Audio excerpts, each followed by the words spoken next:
নমস্কাৰ মোৰ শিক্ষাৰ্থীসকল, মই প্ৰণৱে ইউটিউব চেনেল E4 এডুকেশ্যনৰ অন্য এটা ভিডিঅ'লৈ তোমালোক সকলোকে স্বাগতম জনাইছোঁ। মোৰ শিক্ষাৰ্থীসকল, আজি মই তোমালোকৰ মাজলৈ লৈ আহিছোঁ হায়াৰ ছেকেণ্ডাৰী ছেকেণ্ড ইয়াৰৰ এগ্ৰিকালচাৰ এণ্ড হৰ্টিকালচাৰ নামৰ বিষয়টোৰ unit number 4 session 1 trees, shrubs and vines. এই ছাব ইউনিটটোৰ যিখন অনুশীলন, সেই অনুশীলনৰ প্ৰশ্নৰ উত্তৰসমূহ। তেতিয়াহ'লে আহাচোন পলম নকৰি আজিৰ ভিডিঅ'টো আৰম্ভ কৰোঁ। আৰু তাৰ আগতে তোমালোকলৈ এটা অনুৰোধ, এই চেনেলটো যদিহে ছাবস্ক্ৰাইব কৰা নাই তেতিয়াহ'লে ছাবস্ক্ৰাইব কৰি দিবা আৰু কাষতে থকা বেল আইকনটো প্ৰেছ কৰি দিবা, মই দিয়া এনেকুৱা ধৰণৰ শিক্ষামূলক ভিডিঅ'সমূহ নিয়মিতভাৱে পাই থাকিবলৈ। তাৰ উপৰিও তোমালোকে আগৰ ইউনিটকেইটা যদি উত্তৰসমূহ চোৱা নাই, মই ডেছক্ৰিপশ্যনত লিংক দিছোঁ, তাত গৈও চাব পাৰিবা।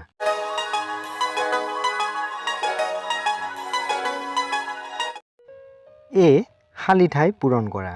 কুৱেশ্যন নম্বৰ 1, যিবোৰ উদ্ভিদৰ গোট বহু বছৰ ধৰি উৎপাদনক্ষম হৈ থাকে সেইবোৰক ডেছ বোলা হয়। ইয়াৰ উত্তৰটো হৈছে বহুবৰ্ষজীৱী। দ্বিতীয় প্ৰশ্ন, কোমল আৰু ৰসাল কাণ্ড থকা উদ্ভিদবোৰ হ'ল ডেছ। ইয়াৰ খালী ঠাইত হ'ব বহুবৰ্ষজীৱী শাক পাচলি। তৃতীয় প্ৰশ্ন, লতা হৈছে বহুবৰ্ষজীৱী উদ্ভিদ যিবোৰৰ ডেছ থাকে আৰু ওপৰলৈ বগোৱা উঠিবলৈ আশ্ৰয়ৰ প্ৰয়োজন হয়। ইয়াৰ খালী ঠাইত হ'ব দুৰ্বল কাণ্ড। প্ৰশ্ন নম্বৰ 4, মধ্যমীয়া আকাৰৰ জোপোহা উদ্ভিদক ডেছ বুলি জনা যায়। ইয়াৰ খালী ঠাইত হ'ব গুল্মজাতীয় উদ্ভিদ। প্ৰশ্ন নম্বৰ 5, স্পষ্টভাৱে সংজ্ঞায়িত একক কণ্ঠাল কাণ্ড আৰু ডাল পোহা থকা উদ্ভিদক ডেছ বুলি জনা যায়। ইয়াৰ খালী ঠাইত হ'ব ট্ৰি বা গছ। 6 নম্বৰ প্ৰশ্ন, এডাল গছৰ উচ্চতা ডেছ মিটাৰতকৈ অধিক হ'ব পাৰে। ইয়াৰ খালী ঠাইত হ'ব 5।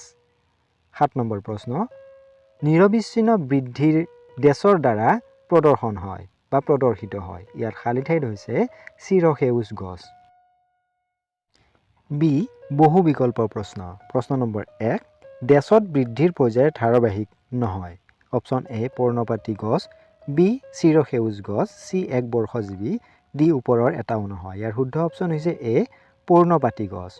প্ৰশ্ন নম্বৰ 2, ভাৰতত গুল্মজাতীয় উদ্ভিদবোৰ বেছিভাগেই ডেছ ঋতুত ৰোপণ কৰা হয়। অপশ্যন এ, বৰ্ষাকালত বা বৰ্ষা ঋতুত, বি, শীতকালত, চি, গ্ৰীষ্মকালত, ডি, ওপৰৰ এটাও নহয়। ইয়াৰ শুদ্ধ অপশ্যনটো হৈছে অপশ্যন নম্বৰ এ, বৰ্ষাকালত বা বৰ্ষা ঋতুত। প্ৰশ্ন নম্বৰ 3, ডেছ হৈছে উদ্ভিদক কোনো বস্তুৰ আকৃতি দিয়া এক কলা। এ, গাৰ্ডলিং, বি, কটা মেলা কৰা বা পুঞ্চিং, চি, টপিয়াৰী, ডি, গুটি প্ৰস্তুত কৰা। ইয়াৰ শুদ্ধ অপশ্যনটো হৈছে চি, টপিয়াৰী। 4 নম্বৰ প্ৰশ্ন, ডেছ লতাৰ প্ৰকাৰ নহয়। অপশ্যন এ, টুইনাৰ্ছ, বি, লেমলাৰ্ছ, চি, ৰাবাৰ গছ, ডি, ট্ৰাইলাৰ্ছ। ইয়াৰ শুদ্ধ অপশ্যনটো হৈছে অপশ্যন নম্বৰ চি, ৰাবাৰ গছ। প্ৰশ্ন নম্বৰ 5, মানি প্লাণ্ট হৈছে এটা ডেছৰ উদাহৰণ। অপশ্যন এ, গছ, বি, গুল্ম, চি, লতা, ডি, ৰেমলাৰ্ছ। ইয়াৰ শুদ্ধ অপশ্যনটো হৈছে চি, লতা। চি, বিষয়ভিত্তিক প্ৰশ্ন। প্ৰশ্ন নম্বৰ 1, বহুবৰ্ষজীৱী উদ্ভিদ কি? বহুবৰ্ষজীৱী উদ্ভিদৰ গুৰুত্বপূৰ্ণ বৈশিষ্ট্যবোৰ উল্লেখ কৰা। বহুবৰ্ষজীৱী উদ্ভিদ হ'ল এনে এক গোটৰ উদ্ভিদ যিবোৰ এবাৰ ৰোপণ কৰিলে বহু বছৰ ধৰি উৎপাদনক্ষম হৈ থাকে আৰু ধাৰাবাহিকভাৱে অৰ্থনৈতিক লাভালাভ প্ৰদান কৰে। এইবোৰৰ উৎপাদন চক্ৰ 2 বছৰতকৈ অধিক সময় ধৰি বছৰে বছৰে বা প্ৰতিটো ঋতুতে চলি থাকে। এইবোৰ দীৰ্ঘজীৱী, শক্তিমন্ত আৰু প্ৰতিকূল জলবায়ু সহ্য কৰিব পাৰে। এবাৰ ৰোপণ বা সিঁচি দিলে এইবোৰক প্ৰতি বছৰে পুনৰ ৰোপণ কৰাৰ প্ৰয়োজন নাই।